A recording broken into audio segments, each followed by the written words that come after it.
Bonjour frères et sœurs et amis, nous sommes toujours en prière. Nous continuons donc le programme des 100 jours de prière proposé par l'Église adventiste du 7e jour mondial, en partenariat avec l'Institut de la Voix de l'Espérance. Je rappelle le thème de cette semaine, et si nous regardions le péché comme nous regardons le virus Covid-19. Je vous invite, frères et sœurs, à saisir l'opportunité qui nous est donnée dans ce temps de pandémie pour faire les choses autrement, différemment. Prier, parler, méditer, chanter, aider, décider donc de considérer le péché comme nous le faisons pour ce virus Covid-19. À cet effet, prenons donc le temps de revoir notre relation avec Dieu, revoir nos priorités, faire un examen de conscience. Faisons ce test pour évaluer notre état spirituel. Le texte biblique du jour se trouve dans Matthieu 7, versets 7 et 8. Demandez et l'on vous donnera. Cherchez et vous trouverez. Frappez et l'on vous ouvrira. Car quiconque demande reçoit, celui qui cherche trouve et l'on ouvre à celui qui frappe.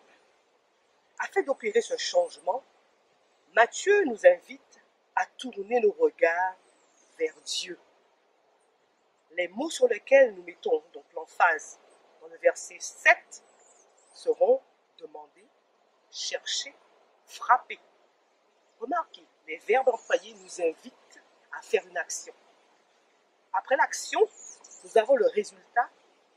On vous donnera, vous trouverez, l'on vous ouvrira. Au verset 8, Matthieu répète la même chose. Les mêmes mots sont utilisés à la forme affirmative, comme pour confirmer une chose qu'il a certainement déjà vécue.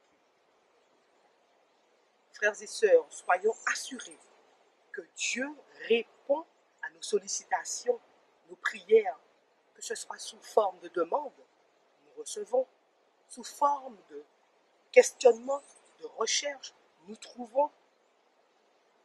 Lorsque nous crions à lui, lorsque nous frappons de toutes nos forces, il ouvre pour nous accueillir dans ses bras.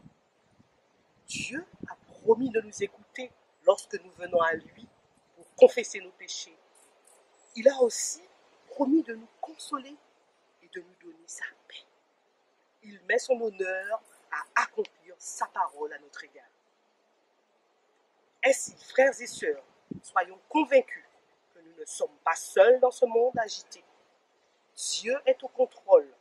Dieu est au-dessus de tout ce tumulte. C'est le Dieu de vérité. Et en lui, il n'y a aucune variation ni ombre de changement.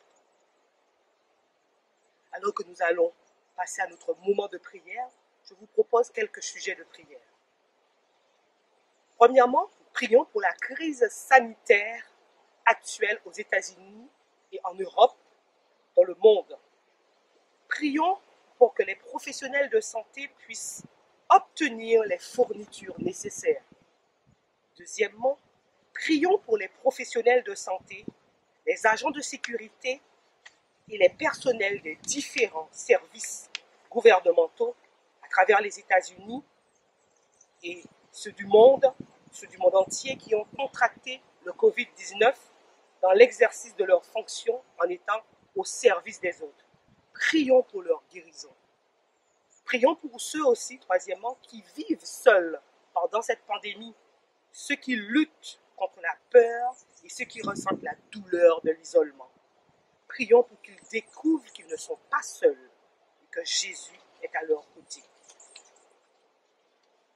Quatrièmement, prions pour toutes les églises de la Martinique et du monde entier et ailleurs qui sont fermées à cause du virus.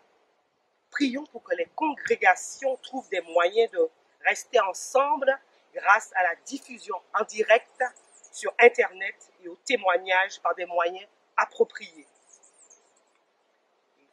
Et cinquièmement, prions pour que Dieu ravive la passion dans le cœur de son peuple, une passion nouvelle pour sa parole, pour la prière et pour la mission.